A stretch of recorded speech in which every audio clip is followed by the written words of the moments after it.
entering an arcade wearing just your normal everyday backpack. Only technically it's not your normal. Oh, he went everyday backpack, undercover? because when I set it here and then nonchalantly load a few balls into the water bottle, then it plays the game like a good robot should, and I win all the tickets. And that's Okay. pretty cool, but what if I told you I made similar backpacks not just for skee-ball, but for this game and this one, basically coming up with contraptions to absolutely dominate 5 of the most common arcade games, including some hacks that cost less than $1 and actually work to set world record ticket payouts. But we also secretly recorded data from a bunch of different arcades. So Oh my god, there's no way.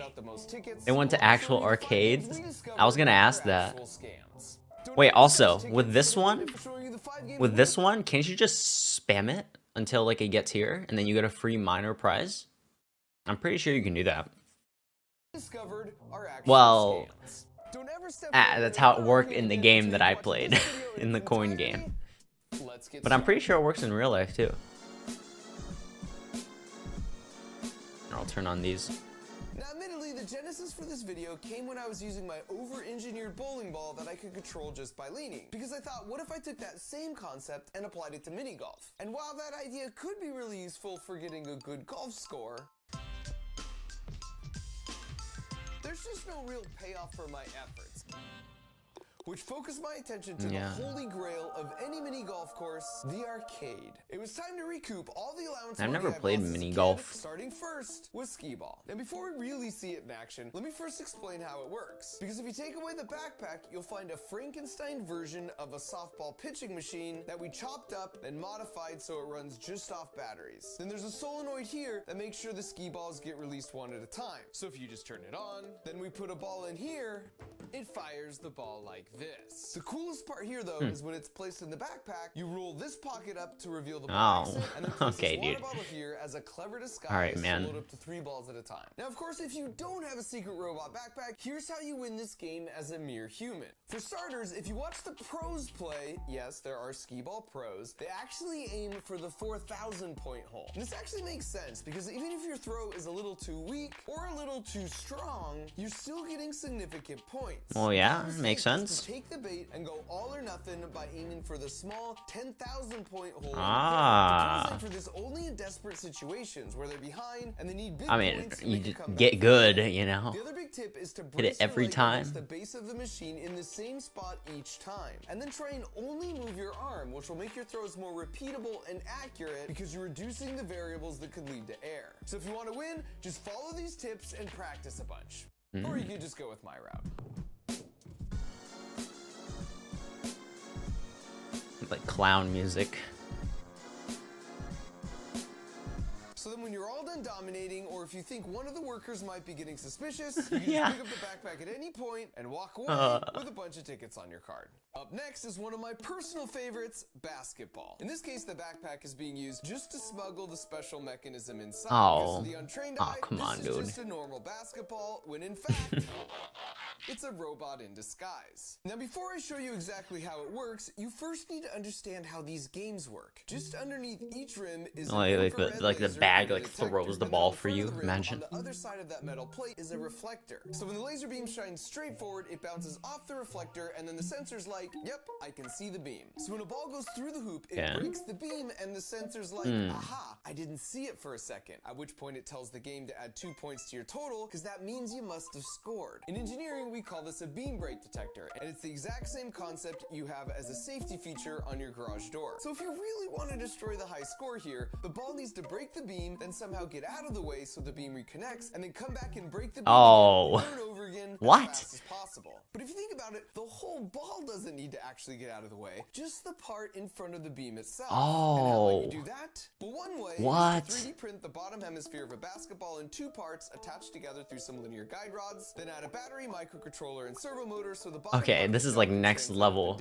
This way it would reconnect the beam and then I thought the ball was just gonna like auto go into the hoop. Now you just need a way to grab the rim so you can hang out there while you perform these shenanigans. And if you had some pneumatic pistons connected to a mini pressure intake controlled by a solenoid valve triggered by an RF remote, then you could shoot the ball normally, and then with one push of a button, the piston rods would shoot out and grab the rim, and then once mischief was managed, you trigger the remote again, and they would retract. Now if you just add another 3D printed planet hemisphere on top, Okay. glue on the actual basketball skin, and when you put it all together, it would look something like this. Now, if you don't happen to have a Robo Ball, here's a few tips that will help you get the high score for this game. Now, the most important thing is you never want to waste time waiting for a ball to roll down to you. And since these games normally come in pairs, just swipe your card on both games and then temporarily borrow the second set of balls. Now, Oh, come on, so dude. just keep the balls that are the least inflated. Now you start the game and get into a Just to rhythm scam where an you finish your shot arcade? with one hand and Hey, then man. start grabbing or replacing the ball with your other hand before your first shot has even gone in. Or if the rim is close and you want to get really extreme, you can just go with a two-handed shooting strategy like this guy. But even that strategy is no match I'd do for it too. my spherical transformer, because when I'm ready to go, I What? just shoot the ball with one hand and then hit the remote right as it's about to go in.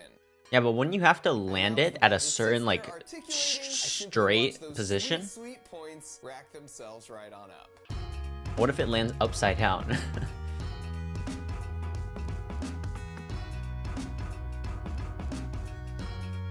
And then as soon as time's up, I just hit the remote again, and the piston Jesus, rods man. retract. And while no one's the wiser, I've now engineered my way to a buttload of tickets and a new lifetime high score.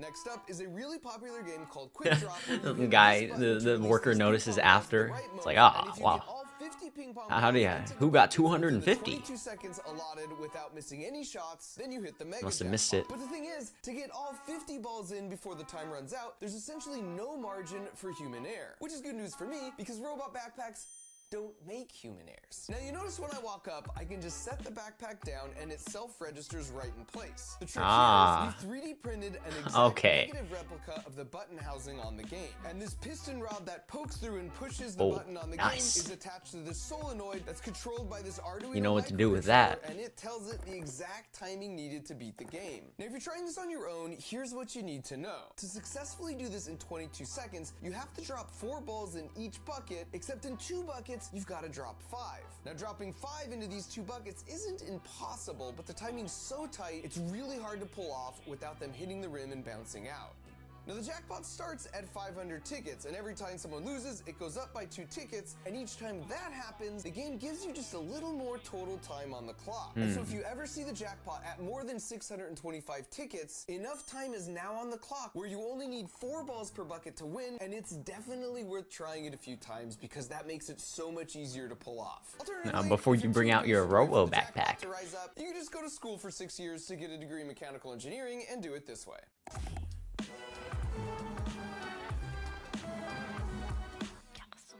Jesus.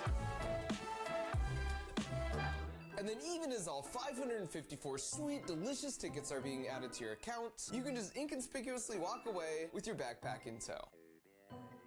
I wonder if he put. For our next I game, wonder we've if he's got able to perennial cram them arcade all into favorites, one air backpack. hockey. Now this is the most complicated of all the builds because if you look closely here at the top, there's a hole in the bag for a camera to look out through. Then stripping away the backpack, you can see that camera connects to the brains, and in this case, it's a Raspberry Pi, which is basically like a mini computer instead of just an Arduino microcontroller like all the other builds have used so far. The reason this one needs a bit more brain power is because it uses computer vision to track the puck, and based off the trajectory, it makes a prediction that sends instructions to rotate this servo, which is attached to an arm that moves the paddle and protects the goal. And perhaps my favorite part of this build is that it obviously won't work if the whole thing is sliding and moving all around. So we need to anchor it down securely into position, but we need to do that quickly and discreetly. Our solution here is a pair of neodymium toggle magnets. So if you simply turn both of these knobs, the rare earth magnets move into position and anchor it to the steel frame. You can turn on magnets? It's basically cemented in place, as you can see here. As for the That's human pretty cool. strategy here, playing air hockey might seem like total chaos, but there are 4 simple tricks that will pretty much guarantee you Is can there? beat any casual player. The first is Actually, to hold the I'd like paddle these. this and not like this. Doing that allows you to really whip the paddle around and gain extra speed on your shots. The Okay. second is that for your default defensive position, you want your paddle to be out here, not right up against the goal right here. That's because this cuts down the angle, and you only have to move the paddle back and forth this far to protect the whole goal, versus back and forth this far if you're against the edge. Okay. This is the same reason goalies will come out of the goal if there's Makes a breakaway sense. in soccer. Even for a bank shot, you now now just have to move the paddle a small distance diagonally back like this. So your paddle should essentially always stay inside a triangle like this when you're playing defense. Now when you watch professionals play, yes, there are air hockey professionals, you will see them employ both these first two tips. The third trick you'll also see is they try and play for possession. You want to try and cushion your opponent's shot and gain possession of the puck so you can set up your own shot, which leads to the last tip. Mix up the straight shots and bank shots, but try and practice at least one trick shot like this one, where you hit the puck down into the corner, and then when it rebounds back to you, you hit the bank shot for the win. Here's what that looks like in action. What? Now the real benefit of my backpack system is you can be playing your opponent, but then when you get a phone call, or you have to attend to some other important matters, your goal is in safe hands. Okay, good one.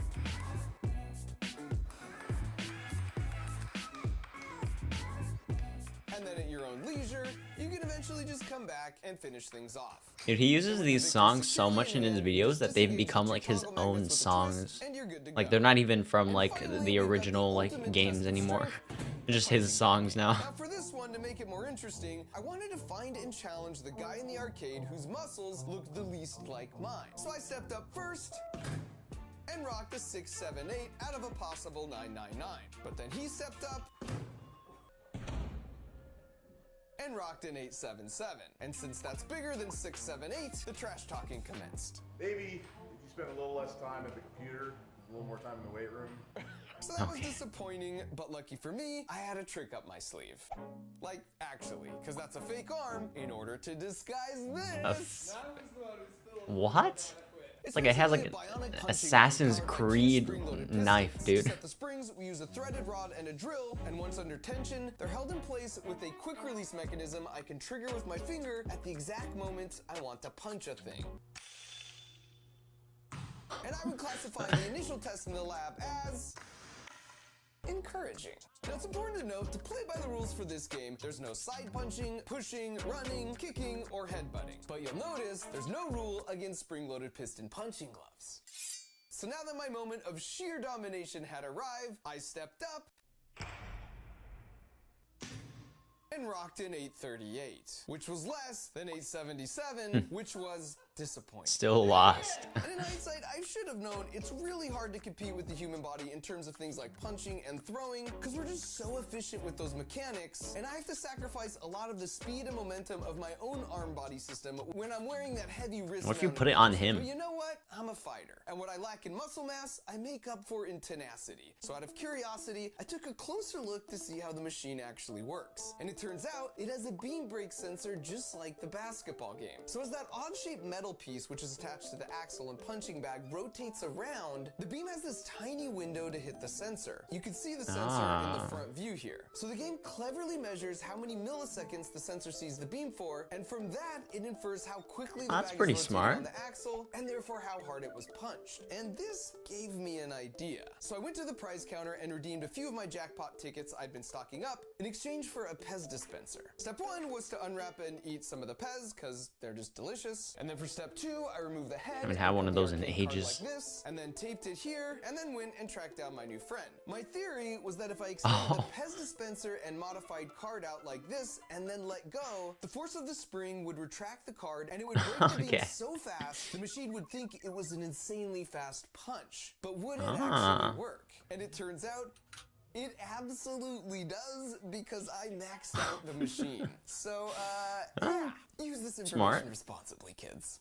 Now, a few years ago, I made a video where I visited the carnival and collected data on all the games, and then used physics to expose which carnival games were rigged. And then I remember this video. That was a really good video. At the carnival, I once again bribed some family friends with unlimited Slurpees in exchange for them collecting a bunch of data Let me see at this. some local arcades. And in addition to uncovering which games were scams, which I'll cover in just a minute, here's what we discovered. For starters, Dude, I hate that key one, dude. Redemption games. So at a local mall, there used to be one of those, like it was like hidden in a corner, and there must have been like an iPad or something, because I remember being there for like an hour, and we just tried to get it for like we wasted so much money. It was so bad.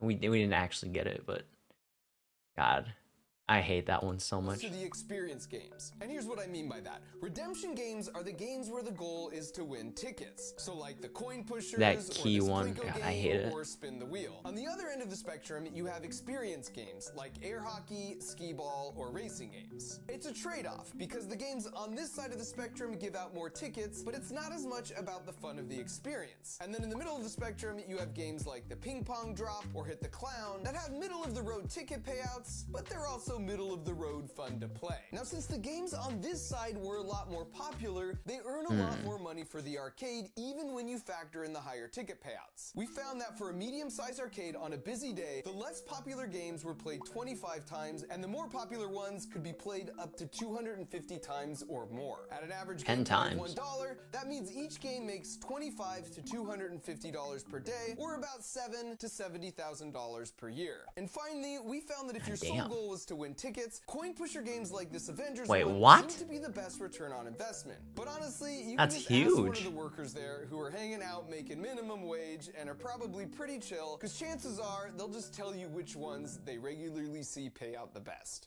All right, so finally, let's get to the real juicy part and talk about which games we discovered were basically scams. Got him. Now, I actually have some Fair experience point. in this area because a few years back, I built my original backpack arcade robot to dominate this game. Basically, it would sense the light turning on, a few lights in front of the jackpot light, then it would hit the button with sub-millisecond precision, and then we would touch nothing in between runs, and yet it would alternate between missing both short and long. In so other it's words, rigged. the timing on the jackpot light doesn't match up with the duration it's lit, and it's very different from all the other lights. You can actually test this yourself by picking a random light, and you'll find miraculously you could somehow hit that random light every single time you try. Now this caused me to dig a little deeper, and after a bit of research, I was able to locate a copy of the owner's manual, at which point I discovered the arcade owner could just manually set how often a jackpot should be won.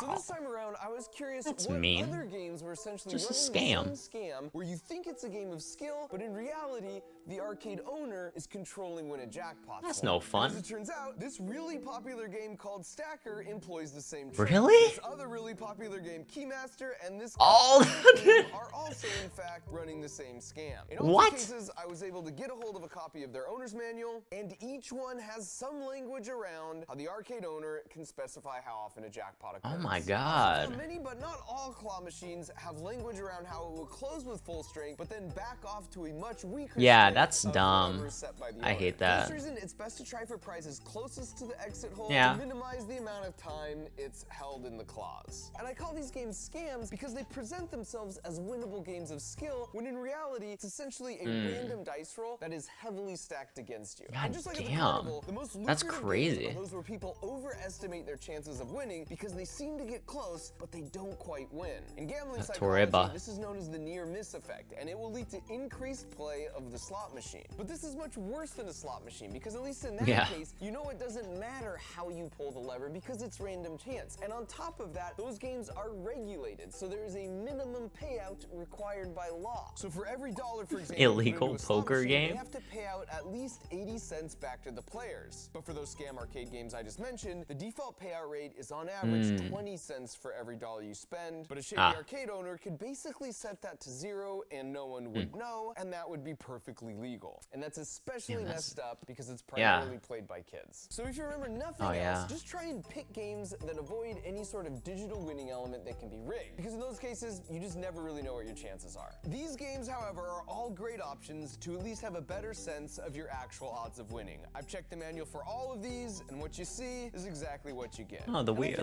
one. Some arcades are remember more that fair about this than others. For example, my home arcade here refuses to carry any of the games that can be rigged against you, which I think is pretty cool. However, if they happen to see this, my only suggestion is that moving forward, they should probably institute a no backpacks allowed policy. And perhaps also don't let people redeem tickets for Pez dispensers.